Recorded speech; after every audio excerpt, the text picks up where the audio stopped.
Do our panel just very quickly, because we're very short for time, want to quickly introduce yourselves, just in case folk don't know? Hello, I'm Mark Pelsthorpe, and I met you all earlier. Caroline Cajer from South Manchester Clinical Commissioning Group.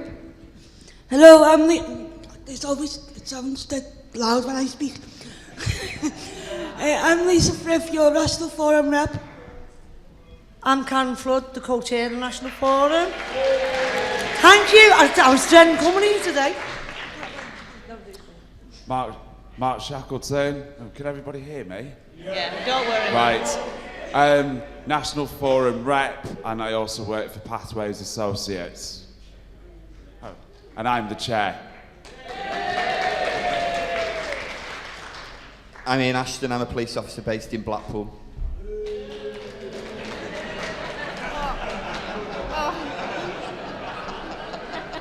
The claps weren't quite so loud then, but they started to anyway, not to worry. I'm Andrea Stewart, and I introduced myself earlier from Winterbourne View programme. Thank you.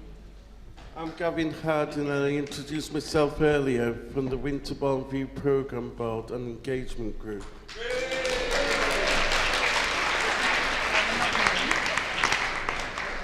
Can you introduce our first questioners? Is it Lisa that's introducing?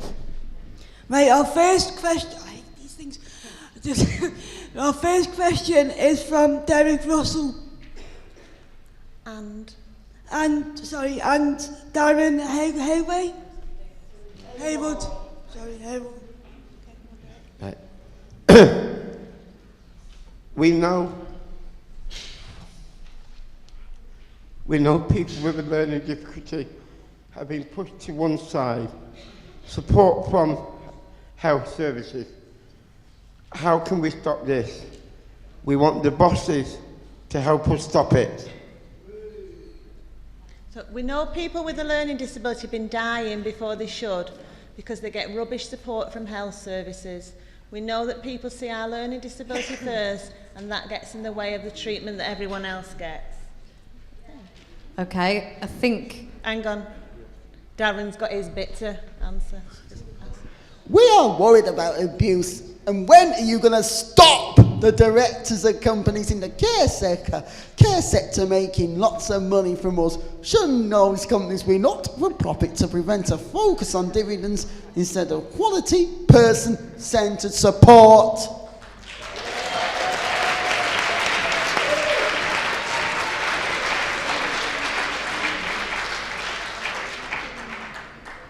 Mark, we're going to ask someone to start. Who's starting to respond? Pass it to Ian or Mark. Me first? Okay, I think I'm going to answer the question around how do we make sure that health services see the health need and not the disability. I think it's through coming to events like this, but as I said in my presentation, I think it's about getting to know your commissioners and making sure that you're very vocal and in telling them what you want. I've heard some examples of how we don't get that right. So difficulty in being able to see the GP, difficulty in being able to book in, but setting priorities with the CCG around, you know, how we're going to commission services for your health needs, as well as services that help you live a better life and a healthy life. So I think it's about using your voice to make those views known to me, but making sure that we then deliver against that, hold us to account for it. So bring us to events like this and local events where we are made to respond to your questions. The health and wellbeing boards are really important. So they're health and wellbeing boards for local health services and social services are joined together to improve health outcomes. So you have to make sure that your needs are fitted into the strategy of the health and wellbeing boards. So it is about being active and making sure that your voices are heard. Hi,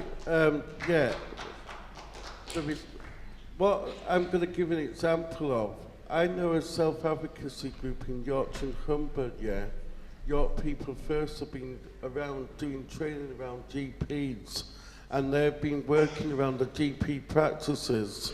And I urge you to get involved and also get into your hospitals and train the staff as well.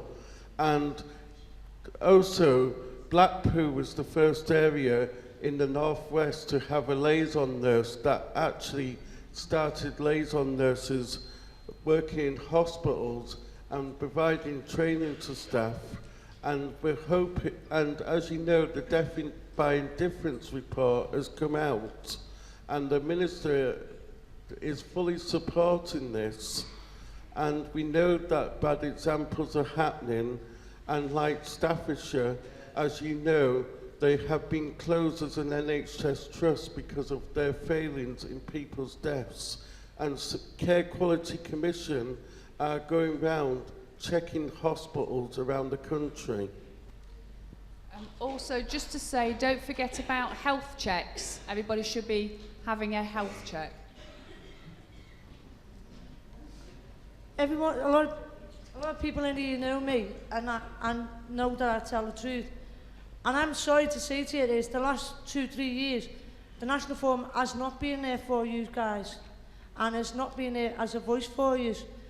There's going to be big changes in the forum now, and you're going to be seeing a lot of me, Craig, and Karen, who's our vice chair, who's being given money off Department of Health to come into the regions and work with you guys more, because we've got to build our relationship back up again. And my two colleagues here, who I'll be talking to later, are going to be knowing a lot more, because I can't tell you guys what's going on. But not yet, but you will find out. But what I want from you guys is, you need to start questioning the National Forum a lot more, because you have a right to ask what the hell we're doing on the forum, and to stop things like this happening, and our staff getting cut in half, and their pay getting cut down. There's a lot of things you need to question the forum on. And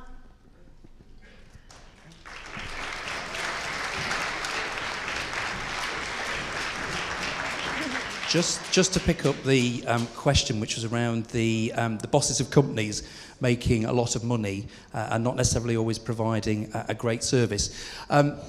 Coming at this as a director in a local authority and from ADAS's point of view, from a personal experience first, I used to be a director of a charity a number of years ago, and what was important for the charity was what our mission was, what we were trying to do. So what were our core values as an organisation?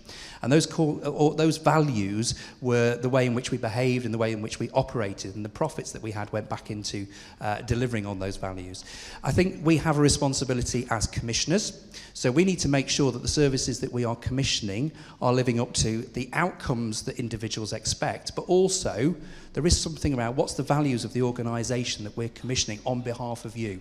And we need to be really clear, and we need to challenge that. And there's also a responsibility on the regulator, and I know CQC are upping their game on this in terms of holding providers to account more effectively and on the way that they spend money, so that we don't see the way we've seen other organisations fail and then people have to move as a result of the fact that they've not managed their finances effectively. So I think there's a responsibility on us as commissioners and on regulators. As you know, directors will be held to account. And this was put on pressure by people with learning disabilities and family carers across the country, because after Castlebeck, those directors got away with it.